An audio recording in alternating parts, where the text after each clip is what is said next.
The wins and the very big L's of patch 11.1 Undermined. It's upon us, guys. We know everything there is to know about now about Undermined. It's going live tomorrow, I should say, so that's going to be exciting for everybody. I would tell you, don't take the day off of work tomorrow. Who knows how long these fucking servers are going to be down. The next day is always the best way to take off, so wait for that. But here we go. Taliesin and Evitel, the wins and L's of Undermined. Let's get into this. This video is sponsored by Squarespace. Hello Internet, Taliesin here, and today we are talking goblins. We are talking cars. We are talking dungeons and raids and delves and rewards. Does anyone else feel like this patch lasted a really long time? I'm very excited for 11.1. I feel like we've been dicking around in 11.0 forever. And transmog and mounts and a whole lot more besides, because we are talking World of Warcraft patch 11.1 Undermined. Because by now you'll have already watched all of your everything in Undermined style guides, and I know what you're thinking. You're thinking, hey Tally, does that hilarious Undermined pun work in other languages? And, well, it's not really what this video is about, but since you asked, yeah, the French terre-miner works exactly like the English version. Terre-mine means earth mine, and miner is to undermine someone. Nice. In Brazil, inframinado combines infra for below or Interesting under stuff I didn't know. Minado, meaning undermined. So yeah, that kind of works too. Everyone in Germany hates Lorenhalt. It is a pun. The German name for the goblin city is Lorenhal, but Lorenhalt basically means like bus stop or minecarts. Another death knight. Cairo Crass. Thank you for the 8 months. Prime and oh my god, Death Knight of our Scourge for 8 months. Thank you so much, man. And the Russian translation is destruction in the lower shaft, which as well as being the most Russian thing ever, is also kind of sexy. I don't know. But I know what else. Destruction in the lower shaft. Yeah, that's not bad.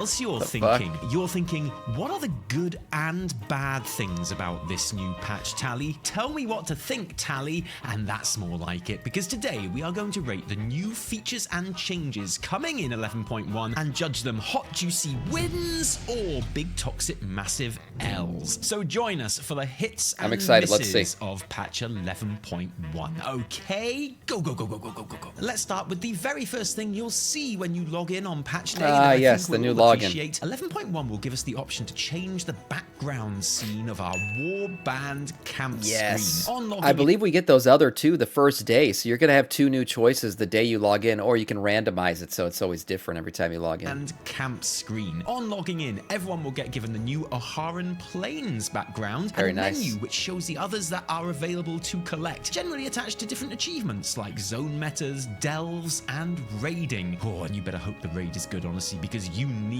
that Galaggio backdrop in your life. I know you do. This is obviously a big win, but it's not even the best new login screen feature. No, you can now create multiple warband camp screens, name them, and select different backgrounds for each. Absolute game changer, literally better player. My God, how many alts do people have? Like on average, I have no idea. I play no alts. I literally have just old characters that I don't play anymore. But I only main one character, and I only play one character.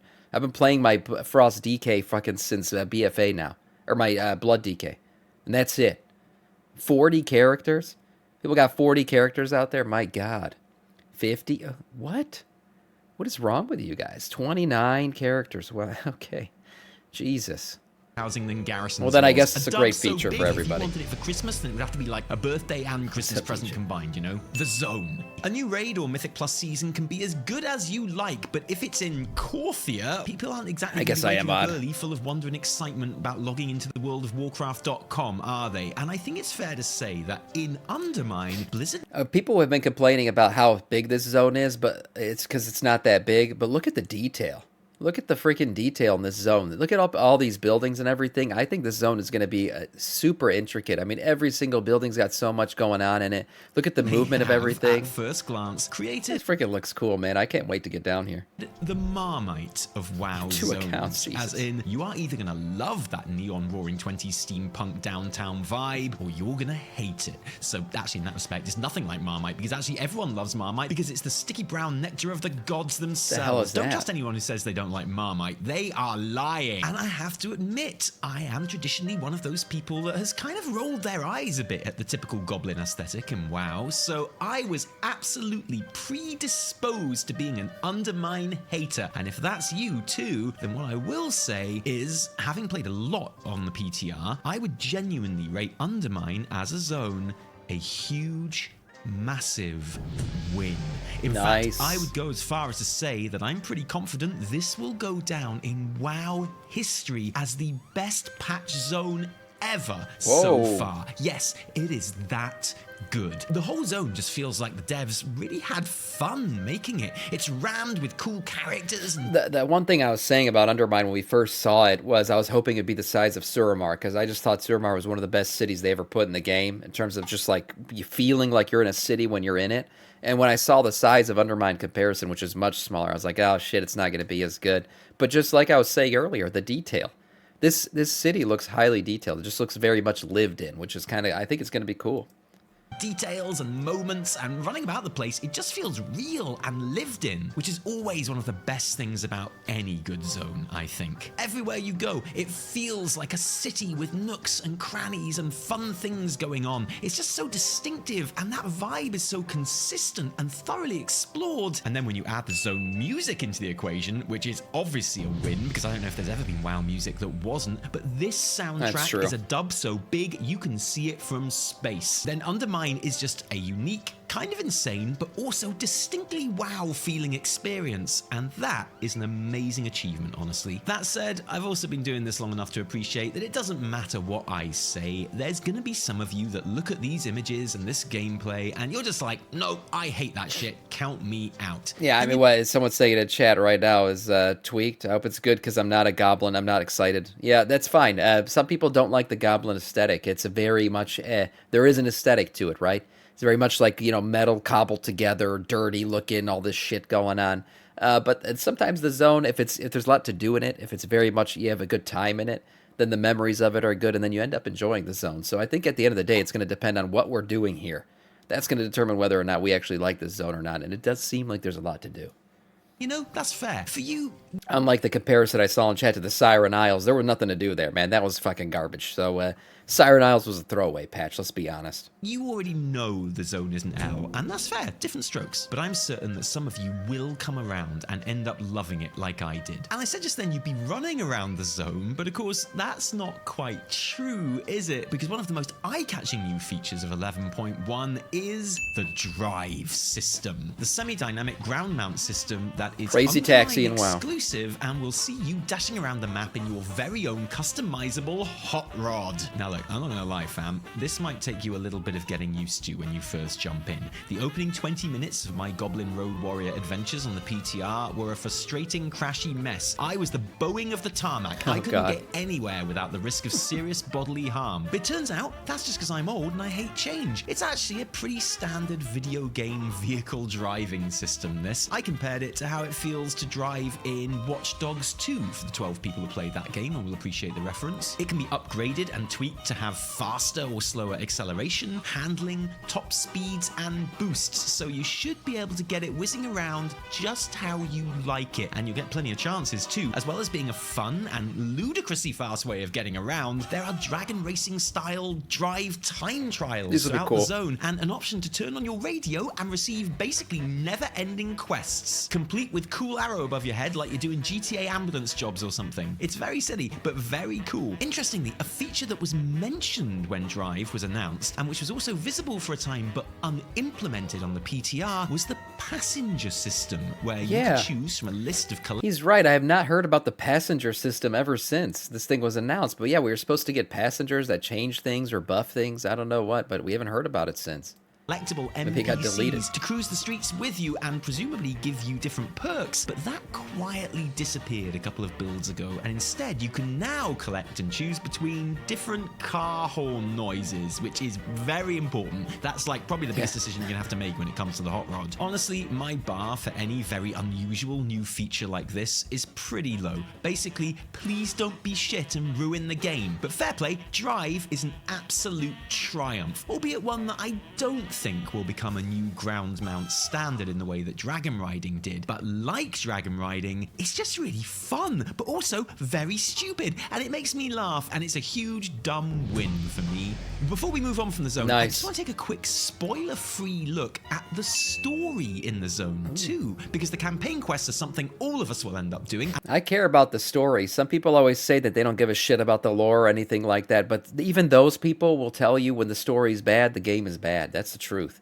When the story is good, you ever look at times where WoW was like at its peak? It's when the story was at its peak too. I mean, you're talking about Wrath of the Lich King, amazing story, amazing expansion. Yeah, it worked out really well. Legion, amazing story, amazing expansion. Shadowlands, shit story, shit expansion. They tend to go hand in hand, right? So people who say they don't care about the lore should also recognize that the lore and how the game feels and how it plays and everything else, they tend to match each other.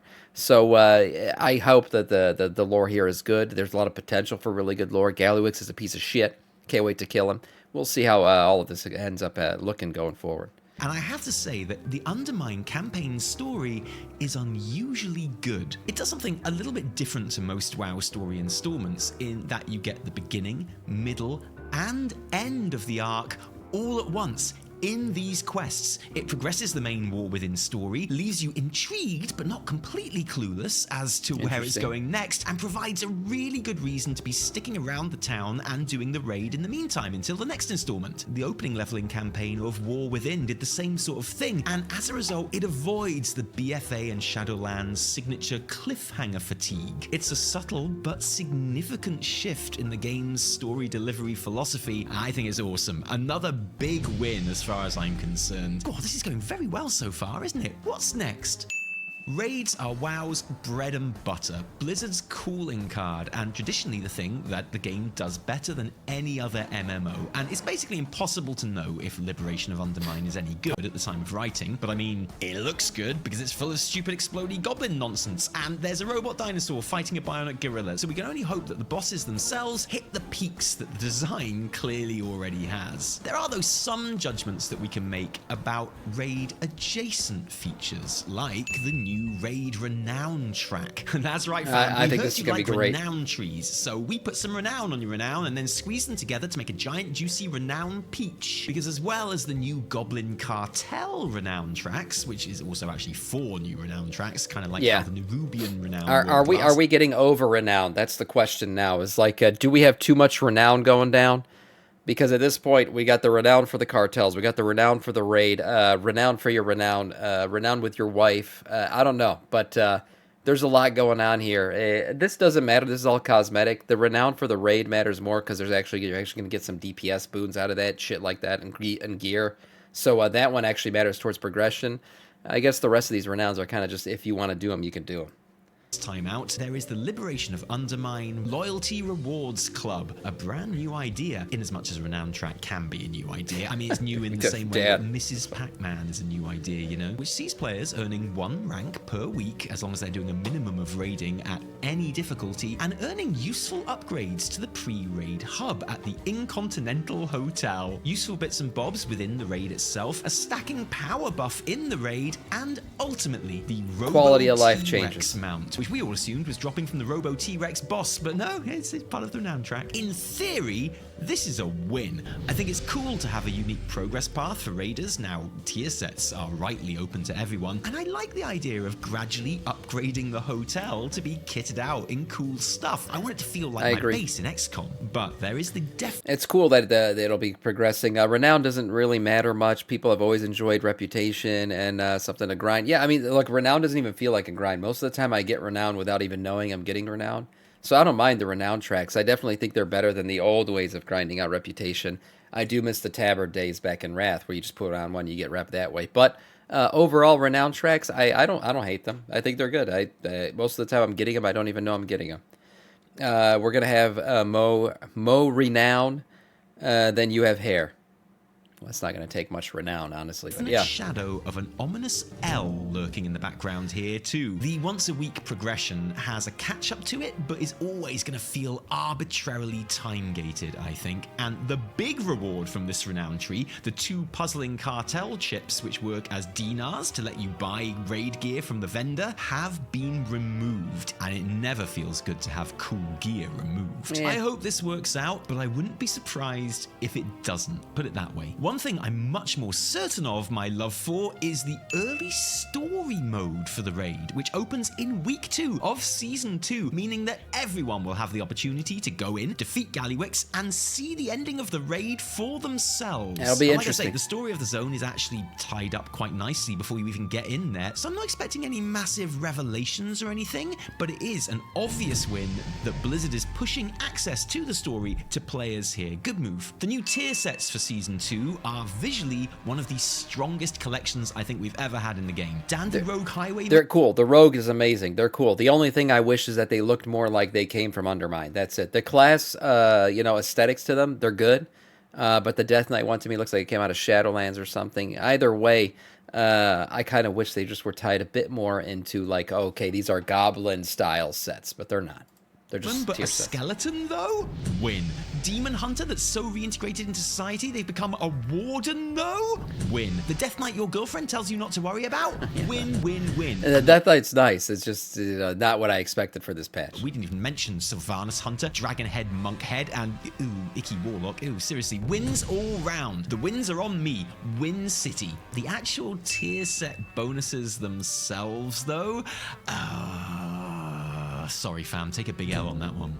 Role specific bonuses, so like 1 for tank, 1 for healer, 1 for DPS, based Yeah. on random procs of a new effect. No, this sucks. We do not like this. Even if it turns out to be okay in practice, it's so disappointing and uninspiring to see that it's already failed in the eyes of the player base, and that is not the kind of cool vibe I want going into a new Honestly, I feel like tier set bonuses haven't affected your rotation in a meaningful way since Shadowlands. I feel the last time that a tier set bonus changed the way I play the game was Shadowlands. I feel like Dragonflight and now the War Within, none of the tier set bonuses have really done much for me. They just boost me a little bit. There's nothing exciting about it. season. And anyway, it's not going to be okay. It's going to be an absolute massive nightmare of balancing shit, and we all know it. Okay, let's go on to Mythic Plus and the follow-up to War Within Season 1, which many creators are saying was one of the worst seasons of Mythic Plus in WoW history. Not one of. It was the worst season of Mythic Plus ever. So we can only go up from here. I admit, I had a good time, like genuinely a much more fun time than usual in Mythic Plus, but I admit I'm just weird sometimes. The consensus is definitely that Season 1 disappointed. And just looking at the dungeon pool for Season 2, well, it's hard to shake the feeling of another L, really, isn't it? Workshop, again, the third time. Theatre of pain. Are you shitting me right now? The new Waterworks dungeon, which you know everyone's going to hate because everyone always hates a totally new dungeon in Mythic Plus at first. Okay, that's only ever really happened with Cathedral of Eternal Night and Siege of the Triumvirate back in Legion. But oh my god, I remember Seat of the Triumvirate. Man, that was always a shit show. It's okay, there's cool my though, because the it's Trash like Mob Hellscape, which is the Motherlode, and the 4 remaining War Within dungeons, including Dark Flame Cleft, which has a holy trinity of guaranteed player disdain. A genuine, actual escort quest directly followed by an escort quest with a clock that is running is going to lead to anxiety for sure. People are going to fucking lose their minds. On the Rails RP section, directly followed by the most annoying boss in the whole expansion with an obnoxious candle maneuvering mechanic, which is going to be the bane of pugs everywhere. We made a video in alpha calling this the dungeon everyone will hate, and we weren't joking. So it's a big L for War Within Mythic Plus Season 2, right? Well, maybe not. Hey everyone, it's that time of year again. Oh, Squarespace. Is in the air. I am here for it, and I am here for Squarespace, who are sponsoring today's video. Love you guys. Now, I know Valentine's Day has come and gone, but I like to think of the whole month as an occasion to lavish some love on your favorite people. And what better way to do that than buy them some cool merch? Thankfully, Squarespace has your back with plenty of merch making and selling and buying tools built right in. You'll already know about our... I actually didn't know what this shirt was supposed to mean when I first looked at it. It's all the classes. It's all the class colors. Looks like a DPS chart or something. handy merch page. Like any Squarespace Where's page, your Squarespace this is sponsor, easily Sam? editable and organizable. Manage your items. Sponsored by Dildo Void. That's right. Dildo Void. Have a look around your inventory, move things, send things to the bottom. The choice is yours, as it should be on Valentine's Day. All of this works so Hey, nicely stick it back because together, it's shoot a linked up load. directly to Printful, which actually fulfills your orders. So fulfilling. The product catalog is really extensive, going beyond tees and sweatshirts to personalized stickers, flags, yard signs only available in the US, and even refreshing hand and body lotion. Now that's handy. But of course, the best part is that Printful automatically links up with your Squarespace site. So if you add a product like refreshing $27. hand and body lotion, or just want to change your mockups to be 1,000,000% sexier and cooler, you can do that. And your results will be visible in the time it takes to F5 your page. Now that's more like it. Inspired to pick up a little something for your beloved? Why not get them She did, whatever Abraz. you're thinking of, and a free trial of their own Squarespace site. Just head to squarespace.com/taliesinevitell, where you can get 10% off your first purchase of a website or domain and build the website of your dreams and their dreams. Or just use code taliesinevitell if you prefer to do it that way. That's squarespace.com/taliesinevitell. Blizz have at the Nice. last minute nerfed quite a lot of the most oppressive candle mechanics in Cleft, which will help, although honestly I'm surprised that they left the section in at all. And general reception to dungeon testing among many top players has been very positive, so you never know. What we do know... Yeah, a lot of these dungeons that you previously hated, even Theater of Pain and everything, they've basically increased cast times to make them easier to interrupt. They've nerfed the shit out of damage from a lot of the mobs, and they've decreased even the number of mobs around. So it's not going to be the same go-around as it was the first time. Hopefully better.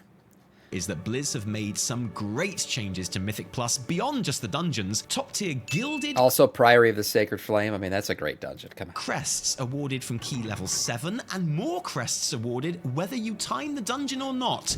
Win. Oh, and this is a crafting change really, but in my head I associate it with Mythic Plus. Enchanted crests are now straight up purchasable from the enchanting trainer in Dornigal, instead of having to buy a nascent crest and putting in a work order to get it made into an enchant. Yep, nerfed. They nerfed enchanters, so there you go. Darkframe Cleft and Meadery I am not looking forward to. I know, there's always going to be those dungeons that are less fun than the others. I'm just hoping it's better than Season 1. Is it possible for it to be worse than Season 1? Dare I ask? I don't know. Crest. I hope not. I think it's going to be Unless better. you're an enchanter, obviously, then it's an L, but shh, don't spoil it. The removal of obvious worst Xalatath affix Oblivion. It's the one where the orbs move towards mobs and you gotta get in their way. With the new Pulsar, where each player gets an orb attached to them and players have to soak each other's orbs for a mastery and leech buff. This looks like a much easier mechanic to do. You basically got to take your partner's balls to the face. That's essentially it. So everyone's taking balls to the face. You do it right, you get it right. Win, if only because I hated Oblivion. The punishing Challenger's Guile death timer penalty moved up to Keystone level 12. Win, Yeah, that's Keystone Legend title with a new mount reward and making it so that achievement holders 3K will IO. not be able to deplete keys below level 12, which is like, wow, win.